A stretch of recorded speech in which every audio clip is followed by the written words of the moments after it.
हर मनोकामना यहाँ होती है पूरी।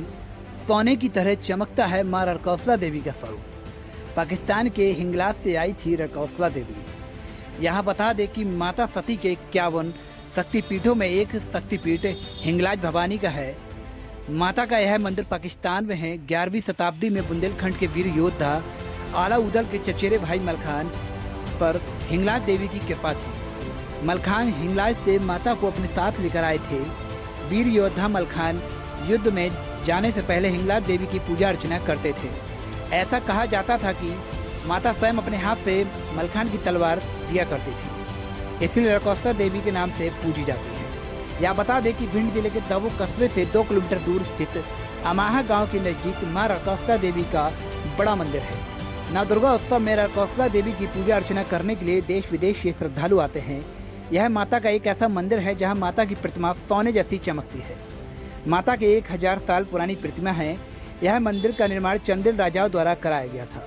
मंदिर के पुजारी हलधर पंडित के मुताबिक आला उदल के चचेरे भाई सामंत वीर मलखान व उनकी पत्नी गजमोतिन माता की परम भक्त थी। वे दोनों माता को हिंगलाज से लेकर आई थी। वीर मलखान का पहुंच नदी के किनारे सिरसागढ़ नामक सियासत हुआ करती थी।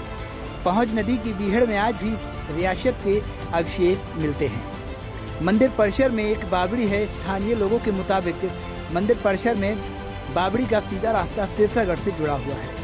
एक बावड़ी सिरसागढ़ में भी है। इस बावड़ी के रास्ते से वीर मलखान अपनी पत्नी गजमोतिन के साथ पूजा अर्चना के लिए आया करते थे। मलखान और दिल्ली के राजा पृथ्वीराज चौहान के बीच युद्ध हुआ था। पृथ्वीराज के सेनापति से मलखान के साथ छल किया, जिससे मलखान युद्ध में वीरगति को प्राप्त हो गए। पंडित हलदर का कहना है कि सन 1998 में श्रीनगर से कारीगर आए थे।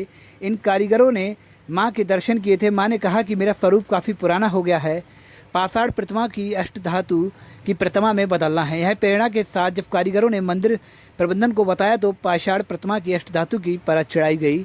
यह इस तरह मां स्वरूप सोने जैसा चमकने लगा। मां रड़कौसला देवी को स्थानीय लोग रहकोला देवी के नाम से भी पूजते हैं। माता का यह सिद्धदात्री स्वरूप है।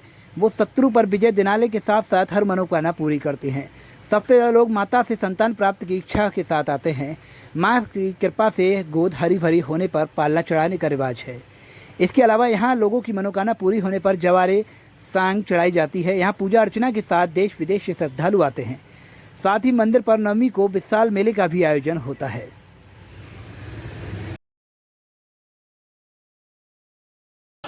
नवरात्रि चल रही माता के मंदिर में हजारों भक्त पहुंचते हैं, क्या है?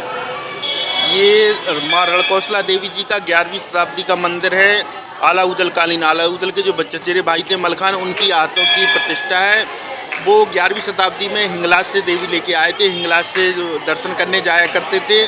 माँ से आग्रह किया कि माँ हमारी राजधानी सिरसागढ़ है, आप वहीं चलिए, वहीं आपका मंदिर बनवाएंगे, वहाँ आप दर्शन देंगी तो हमें भी आने में कष्ट नहीं होगा, वहीं से आपकी सेवा पूजा किया करेंगे। माता रानी ने कहा मैं चल तो सकती हूँ लेकिन मैं सिर्फ एक आसन चलूँगी, अगर एक आसन ले जा सकते हो तो चलने के लिए तैयार हूँ। मलखान ने उन्हें शीश पर धारण किया और ये अपना जहाँ पर मंदिर बना हुआ है यहाँ पर एक विशाल पीपल का वृक्ष था, वहाँ आकर बिठाल दिया, जलपान किया। जलपान के बाद निवृत्त होकर दोबारा माता जी को धारण किया। उनकी जो प्रतिमा थी इतनी विशाल, इतनी भारी हो गई कि एक तिल भी नहीं चिगा सके। उस समय कहा कि माता आप हल्की हो जाइए, हमारी राजधानी यहाँ से 5 किलोमीटर दूर सिरसागढ़ है। माता ने कहा मैंने पहले ही कह दिया था कि सिर्फ एक आसन चलूँगी।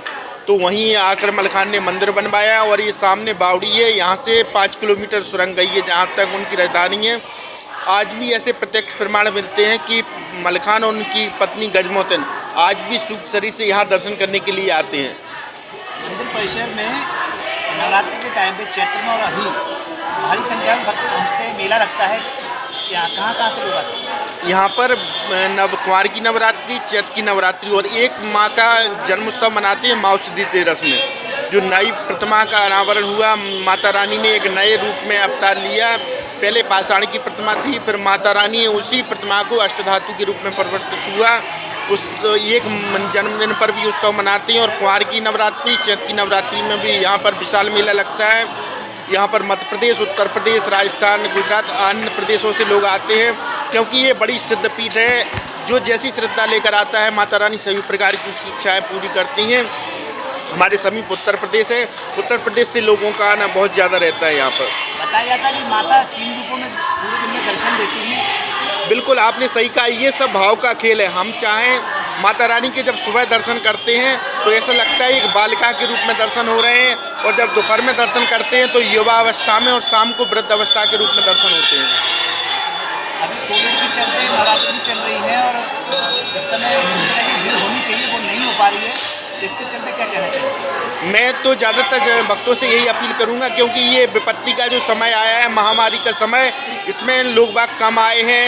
थोड़ा इससे पहले जो मेला लगता था बड़ा विशाल, लाखों की संख्या में यहाँ लक्की मेला लगता था, लेकिन कुछ भक्त कम हुए हैं कोविड-19 के कारण। तो आगे भी मैया ने चाहा तो इसी तरह विशाल मेले लगते रहेंगे। को क्या संदेश देना चाहेंगे? बस भक्तों से यही संदेश देना चाहते हैं कि ये माता रानी का बड़ा सिद्ध दरबार है। यहाँ आइए, आपकी जिस प्रकार की मनोकामना है सभी प्रकार की मनोकामनाएं पूर्ण होंगी। आप तो बस यहाँ सच्ची श्रद्धा से आइए, माता रानी के दर्शन कीजिए। ऐसा कोई प्रत्यक्ष माता का कि जो भक्ति की मनोकामना पूरी हुई हो? ऐसे हजारों की तादाद में ऐसे भक्त हैं जिनकी मनोकामना पूरी, जो निसंतान थे। एक हमारे राजा भैया पाल जी हैं जो आज आपकी जन अदालत न्यूज़ के, उनकी भी संतान नहीं थी, उनके 15 वर्ष शादी को हो गई थी।